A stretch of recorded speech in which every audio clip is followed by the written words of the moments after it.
Welcome to the first episode of 2026. We have Lyra here with me. Yep. Hello. And Lyra, we kind of, the last few episodes, we have been focusing on Malaysia, or the local happening. But I think today, we're still in the early weeks of January 2026. We want to kind of look a little bit back at all the global issue. And it's also like almost 1 year plus since Trump took office. And so recently, of course, some of the hottest topic, so many things happened already, right? Even in the first month of the year, you have the Venezuela incidents. And then most recently, last week, you have the whole incident with ICE and, one lady was shot and killed. And it kind of created a lot of reaction, right? Yeah, indeed. And, I've been wanting to do this already because it is kind of, when we talk about this incident, we talk about open border, we talk about what is law, and it's like what does it mean to be in a place where people can pursue happiness and things like that, because it cannot be lawlessness, right? It cannot be riot.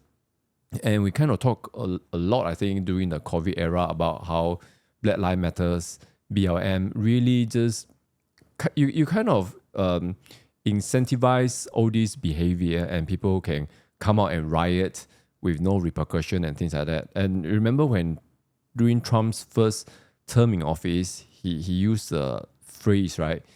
Talking about those who do looting. He said, when the looting begins, the shooting shall come. Exactly. And kind of caused so many people to manifest crazily. But let's look at this incident happening in Minnesota, right? The state of Minnesota. And I think I was telling you the story, right? I think just a couple of days ago, my daughter, who was still in primary school, suddenly was asking me, what is this ICE thing? And so I immediately knew that, she just had too much mainstream social media kind of thing. And the general mainstream media, the general social media, they are just basically against everything that Trump is doing. Yeah, indeed. I feel like there is a lack of appreciation of actually what he's actually trying to do, because so many people define MAGA as being American first and American only. So I felt like that's not quite an isolationist policy that actually Trump is trying to present. Whereas I think if you begin to see people are, I guess people are like trying to swing from the extreme where you have like a globalist agenda where you have open borders to everything.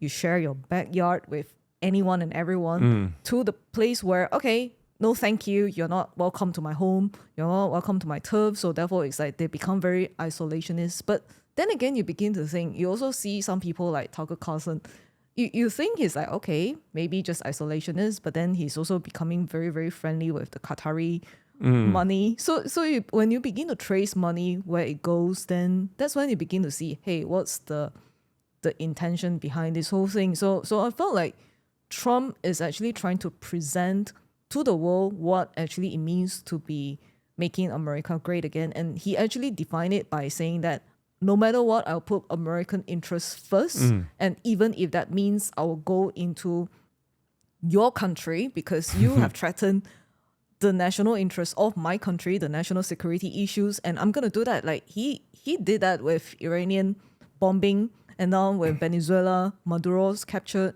So I felt like he's like trying to tell the world that, hey, actually, all these actions are justifiable. Yeah, and of course, going back to the Iran incident with the bombing and things like that, I remember some segment of the MAGA were like, you're going to bring us back into the forever war.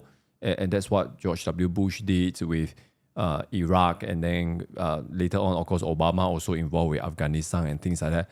But Trump is really different, right? I mean, so far, you look at the Iranian thing and you look at Venezuela, it's not about regime change. Exactly. It could facilitate regime change. I mean, we don't know about that. But he is not committing troops on the ground, but you can still do many things without going into forever war. But one of the things I really felt, and you kind of brought it out earlier on about what does it mean to be a MAGA person. It's not just America first. I mean, it's not it's definitely not America only, right? And that's the whole argument. Now, one of the things, of course, Trump has been saying is that he is the founder of MAGA, and a lot of conservative, don't agree with him. I mean, you're mentioning Charlie Kirk and all those people don't necessarily agree with him, but it's fair to say that he was the one who come in and caused them to come together to have a platform of voice and authority. So is it wrong for him to claim that he is the undisputed leader of MAGA? I don't think it's wrong at all. I mean, you always need like a face, a champion for a certain movement, and a movement is only as good if you could complete the movement. Otherwise, it's like, I mean, like Tea Party movement. It started off well, but it didn't end well. So They don't have that champion to finish the job. exactly. I mean, even if you look at Malaysia as well, you have like Undi 18. Yes, the Muda party did push for it, but the thing is like, no one can kind of like claim credit over it because there is no a specific champion for that particular issue, like issues that really matters to the youth in this country. So until you find a leader that actually could represent a movement, you can't really claim credit for this sort of thing. So I felt like Trump has actually earned his way, just like he received the Nobel Prize. Yeah, and it's really, when you look at the leadership of him, and of course, we started off by talking about the ICE incident, and why we kind of go into the backdrop is because the reactions of what happened with ICE kind of is linked to what happened a few weeks earlier in Venezuela, right? And people are basically kind of like showing their face. It's like, how dare you drop Trump, And you see even nations are raging, right? You look at, one of the things, of course, we're going a bit off topic is depending what you read, but even mainstream media, when they talk about Venezuela, just the whole mission, the whole military mission is just executed with such precision. And of course, Venezuela uses a lot of tech from China and Russia, and it kind of caused them to be like a bit agitated, right? Because it's like if our state of the art could be neutralized by the American just like that. With just 40 Delta forces. Yeah, of course, if you ask American government officially who were involved, they mentioned, 100 aircrafts and things like that. But Delta Force, of course, is highly classified. They don't even mention, but all the eyewitnesses say, it's not that many of them, but they were just so much more. So it's like kind of sending a signal also that I can do it and I have the means to do it. Yeah, and actually, I kind of like the press conference that Trump administration did, especially with what the state of Secretary of State. Secretary of State. Yeah, Rubio did very well. He did very well, and he basically just said, well, I'm the state secretary and I'm just here to execute what the president says. And he just like summarized it so well. And I think people kind of like go crazy over it. I guess like in an era where everyone is like so opinionated and you just felt like I demand to have my opinion being executed. So I felt like he really like submitted to the leadership of Trump, and under his administration and under his leadership, he really flourished. And he's, you can really see like, wow, all the great points about him. It's interesting that most people felt the whole Venezuela mission probably was a brainchild of Rubio. But of course, you see, you can have a great idea, but your boss needs to sign off. Exactly. Because at the end of the day, it is not Marco Rubio who is going to be responsible. It's Donald J. Trump who is going to be responsible. So obviously, he likes the plans and of course, all the outrage, how dare he, and things like that. But then when you look at American history, from George Washington to Abraham Lincoln, they have done probably much more radical things that, it's like when it comes to defending their turf, the American really, it's like they are really from the Wild Wild West. It's like, I guess it's the same throughout history. If you have the strength, you have the influence, you have the power, then you can do all these things. Now, of course, this is all backdrop to kind of explain the reaction with Minnesota shooting, right? So of course we know there was this lady driver, who was obstructing ICE, and the video is just out there already. I think everyone should just kind of go and have a look at the video. So when my daughter was asking me about eyes, I was just explaining to her about, in general, you see, when you teach young people about law enforcement, you cannot use a specific example. You have to say, look, generally, there is authority and you have to respect the authority. If you don't respect the authority, there are consequences. But of course, in terms of eyes, I also explain like open borders and things like that. So I asked her, look, we have a house, you have your room. Can anyone just come in and say, I want to stay in your room? I want to take over your bed? You can't, because it's like you are not the legal occupant of this house. So this is the whole issue with America now, that successive administration have allowed so many illegals to come in. So now Trump, based on his election mandate, he says he's going to clean up. So for once, we see a political leader honoring his election pledge. I mean, it's like such unthinkable thing in Malaysia, right? So he's just doing what he promised, and he won by a landslide. All the states, especially those bordering states, are voting for him based on that. Now, of course, Minnesota is a blue state and things like that, and that was also the place of George Floyd shooting. So what do you make of all these things? I mean, in terms of is the emotion high because it's a blue state, because of Venezuela, because it's linked with George Floyd and BLM? I mean, are all these things coming together? And people are kind of shouting, Trump is becoming an imperial dictator, emperor. Yeah. I don't know, whatever you want to call him.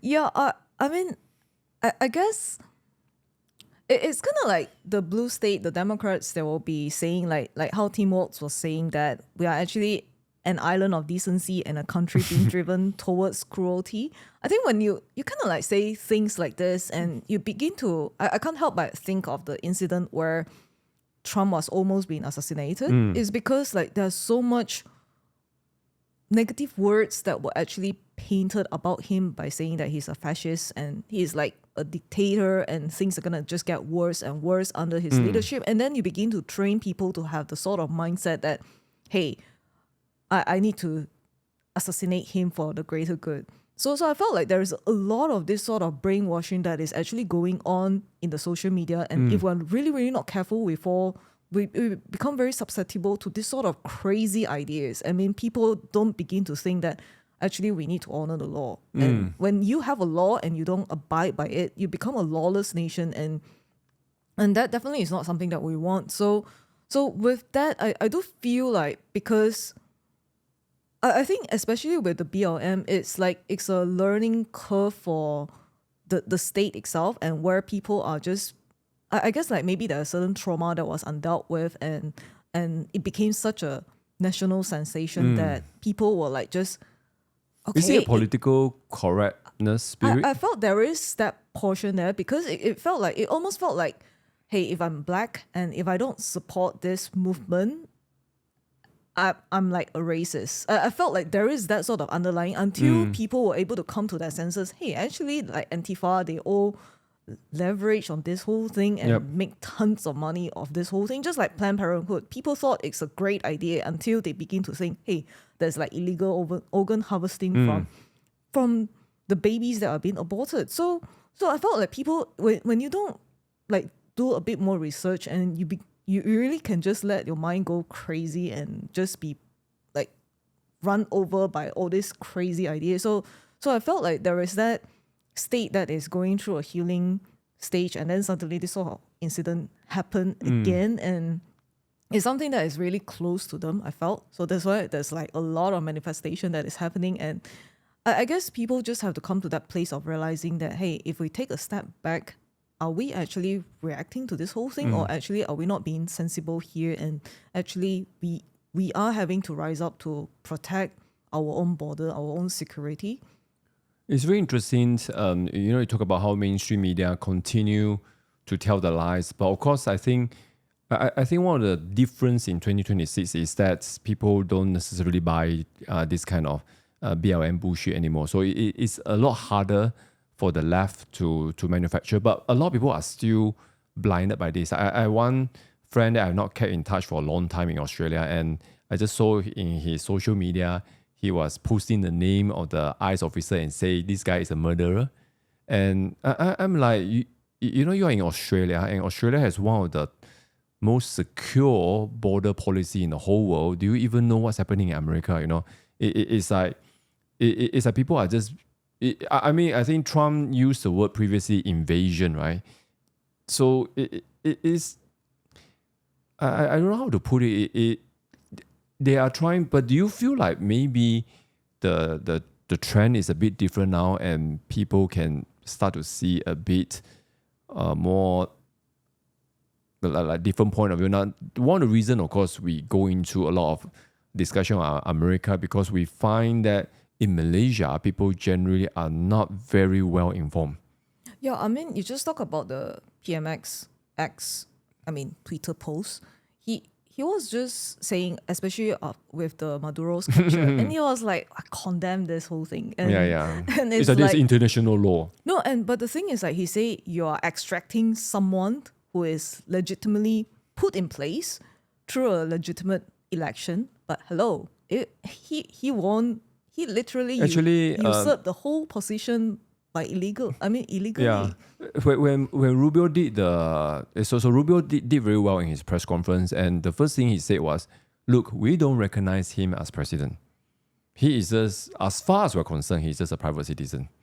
Yeah, I mean, so I felt like, I mean, if you have a highest leadership here in this nation who's like, unfortunately, like ignorant towards this whole thing, maybe for political reasons or things like that, or trying to be politically correct or trying to appease certain people group, I just felt like it shows how shallow we are in our thinking towards what actually is happening. It's almost like you don't care about the state of Venezuela because the Venezuelans are like cheering madly, and just like, I mean, if you can talk about that, why don't you talk about like Iranian protests, for instance? I mean, there's so many outbreaks over there, and then the Iranian regime is like trying to like kill people senselessly. So I felt like it is a huge contradiction. If you want to talk about one nation, you cannot exclude the other nation. You have to talk about everything equally, and then people will be well informed and make a informed decision about this whole thing. So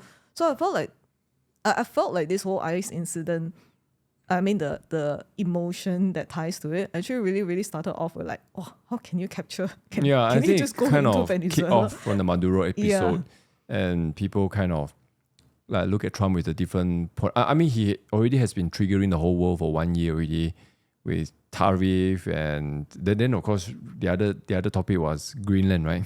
Yeah. so it's very interesting. I was just listening to some commentator, and they were saying, look, I mean, when you look at the history, I mean, US has always been about expansion, but expansion doesn't mean it's always war, doesn't mean it's always aggressive. They bought Louisiana, they bought Florida, they persuaded Texas and California to join, they bought Alaska. So yeah, you can actually buy country. I mean, it's precedent, especially in American history, is very, very common. And I mean, of course, everyone forgets that Trump has not even put on the table the financial offer. You know, imagine they say what 55,000 Greenland population, right? If you give everyone $5 million and they can choose to become a citizen, or you can migrate to another place.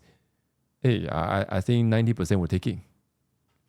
But anyway, let's come back to the whole ICE thing again. And of course, the other background with Minnesota was, before that there was an uncovering of the fraud, the Somali fraud and things like that. So I mean, all these things is kind of like creating a contrast. I mean, we kept saying, I mean, the last, I think 1 or 2 episodes ago, we talked about, you know, is decentralization good or bad? Because like I think a lot of people can't really appreciate that the police force is actually run by state. So Minnesota have their own state police. Then of course the city have their own police also. Yeah, I mean, I used to feel very weird. I mean, when you watch like criminal movies and things like that. NYPD. You have like New York PD, LAPD. I was like, why do they have like different names for different police departments? And they are funded by the city council funding. It's not even state. So it's very decentralized. And the only reason you have FBI was those days they needed to catch Al Capone, who was like crossing Different interstates. states. Yeah, so the FBI have the authority. So America has always been very decentralized. But then you have this tension right now because ICE is federal immigration, and Trump run his whole campaign on the fact that he's going to use ICE. And in fact, ICE was funded greatly from the BBB bill, so they have a lot of money now.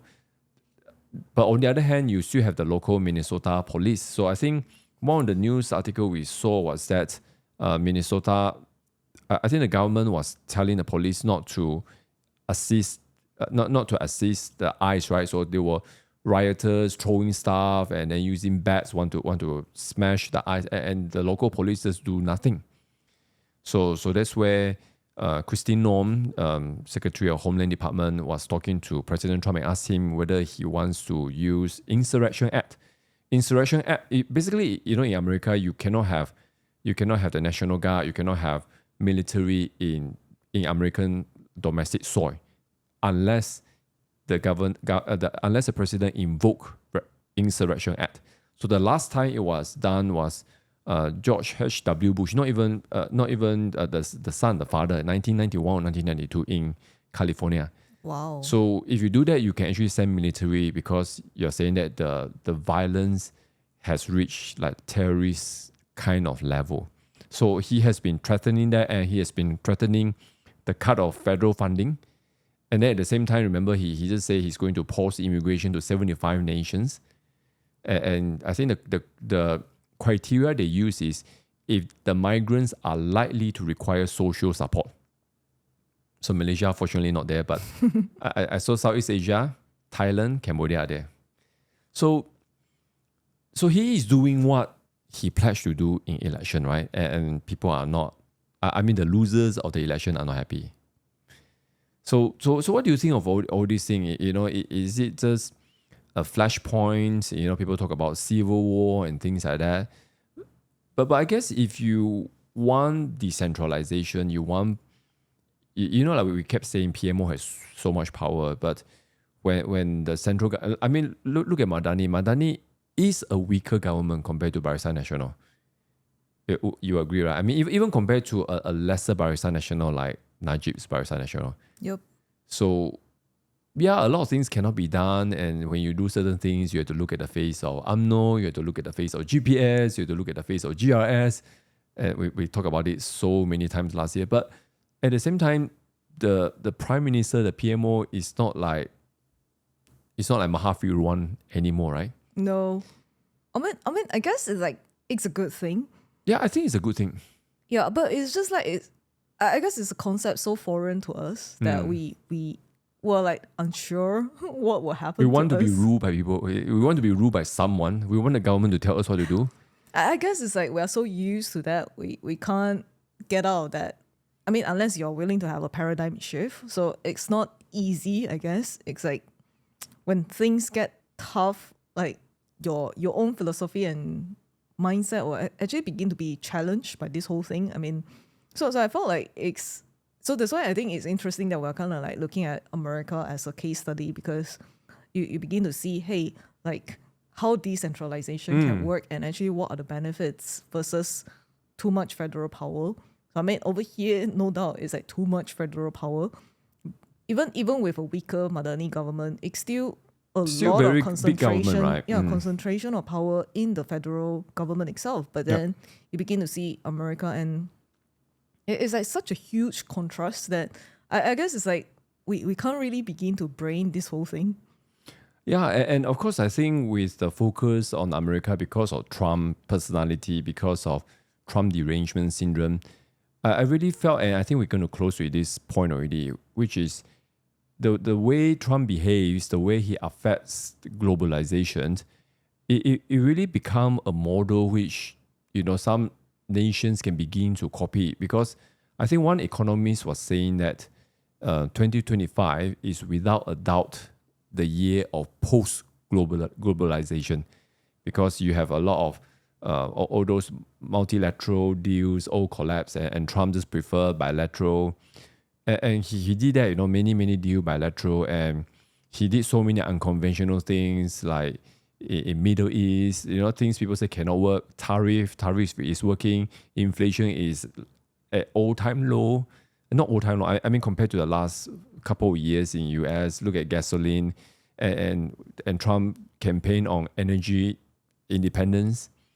And of course, you go back to Venezuela. Just a side point is, he really wanted energy independence, but also the other thing is he is basically crushing the forces that wants to de-dollarize. But basically say, we go for a different petrol currency and things like that. So yeah, you have Venezuela and Iran, two of the biggest supplier of sanctioned oil. If he bring down these two regimes, there's really no unsanctioned oil anywhere in the world. So you basically have to buy oil from America. So, but anyway, that's the other geopolitical side. But let's look at some of the things that he's doing. And as one economist say, post globalization, do you feel like?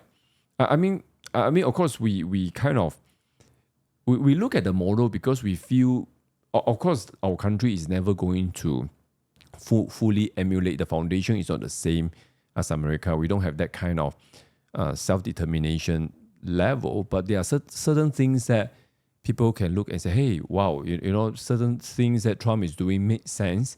The way he is, doing business and things like that, the way he lower tax. Can you imagine if there's no federal tax? Wow. I mean, Malaysia federal tax is not crazy, but it's not low also. I mean, especially if you're on a higher income bracket and things like that. But everywhere people are like saying, we need more taxation. We need to have a wealth tax and things like that. So what do you see Trump's role in 2026? And maybe some of the things, I know you mentioned already, is so foreign here. And, every time you say, there's something we can learn from him, I think everyone just look at you like, are you from Mars? Are you from Pluto or somewhere? So what's your take? Like this year, some of the things that maybe other nations can see and say, hey, maybe we can also do the same. I feel like this year is really like a year of nation realignment. I mean, you begin to see like the line has never been clearer. I mean, it's not like you have to choose America or China for that instance, but I felt like it's really, we're at a place where you begin to see like, hey, there is a more preferred method versus a more oppressive method. I think people like to think that Trump is very, very oppressive, but actually he promotes a lot of freedom. It's just that, I mean, people just felt like, hey, I cannot agree with the method. I mean, just because it's unconventional, it doesn't mean that it's not effective. And we have only known like control and more control. So I felt like that's like a super huge contrast that people need to begin to think about. And so with that, I do feel like this is really like the years that the year that the nations will begin to see where they are standing. I mean, not to say that you're more pro-America or pro China for that instance, but I do feel like it's more like you begin to choose what is the best model for your nation. And because 2025 is like, well, you see so many unconventional things that are happening, even with tariff, even with deals. Everyone is like trying to strike a deal with US and even Malaysia. We have to have like basically laws to protect the local industry. So Yeah. So, I mean, we're not like entirely foreign to this whole thing. And if we could just take a cue from what the Trump administration is doing and actually really, really benefiting the American welfare, I think we could all take a card from that playbook and really actually apply it here. And because all we want is like how to pursue freedom in this nation. So if Madani will actually really just look at that and begin to think that, hey, but like there is something that actually we can learn from here instead of like tax, like more tax.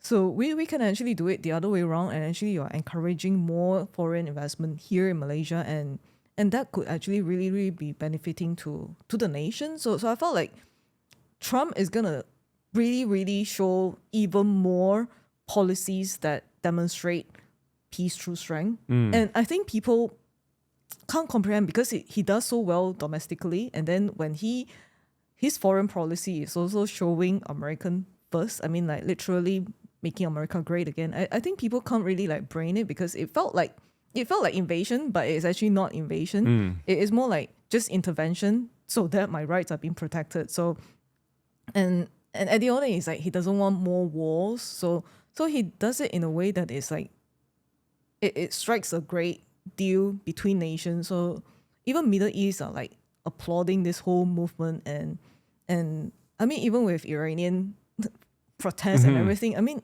I can see like the whole Middle East region, they are like being apprehensive about this whole thing, and yet they also know that it's necessary that we don't recognize like Muslim Brotherhood and those sort of things. So they do know what terrorism can bring to the nation. And yeah, it's very funny, right? I mean, I think Emirates was saying that they don't want to send their students to United Kingdom. Exactly. Because they say when they go there, they will get radicalized by East Muslim in UK. Yeah. So I feel like it is really like that part where Trump is just showing peace through strength even more strongly through foreign policies, and that's something that actually a lot of nations can really learn. I felt like this is really like the year because tariff has been going well. I mean, all the deals that have been struck with different nations, and it's just really like we are at that exciting juncture where it almost felt like we're going through 2025 again, and yet there is a different way that we can chart through like different uncharted waters ahead, I guess. Yeah, I mean, talking about tariff, we did a few episodes on that, and how, we discussed tariff really expose our own deficit economic model, right? It's basically a protectionism kind of thing, and we are not being competitive. And the other day, did you read the Dr. Sim, politician from Sarawak, was saying, those Sarawakian who doesn't come back don't really contribute, and a lot of people start to kind of smash him out in the online and just say, look, you are not making it competitive. You are protecting certain category of people. So I think one of the things about tariff and what Trump is doing is he is forcing merits to come out. He is the ultimate merit guy. If you can't perform, he's not going to use you. But of course, at the same time, I mean, if the media would just be honest and report properly, I think he'll be called the number one saint in the world. But the whole mainstream media was so adamant on and the thing about this atmosphere, if you can use the word, is you get a lot of smart and decent people really get into the lie. But I guess we had to start somewhere, right? And the other day I was just reading, talking about how unfortunately, they talk about the millennial, your generation was the one that really captured by woke, but the next one, the Z gen is really saying no. They don't want this. And of course, my daughter is Alpha Gen. Every generation have to determine what they want to learn, right? And you can see the government wants to clamp down on AI, wants to clamp down on media. Did you read Malaysia government wants to do a new version of IC? Yeah. Now with QR code already. So I mean, they want to use a digital idea. I mean, it just feels like we are regressing. But of course, the other thing about, I mean, this is my final comment already, about Madani is after Sabah election, they kind of ease off certain things, with the economy, the e-invoice, the LHDN is like the custom, not so oppressive already. Yeah. And I mean, we're not saying, you don't be strict and things like that, but we're just saying, look, you want to encourage people to do business properly. You don't want to penalize people unnecessarily. I mean, LHDN has the reputation of simply applying the law, and how many people will actually challenge them in court? No, not many people. But more and more people want to do that. And of course, the court also, I mean, why would they want... I mean, the other day I was talking to a senior lawyer. They said, look, the court, the judges will not poke their neck out. Why would they want to do that?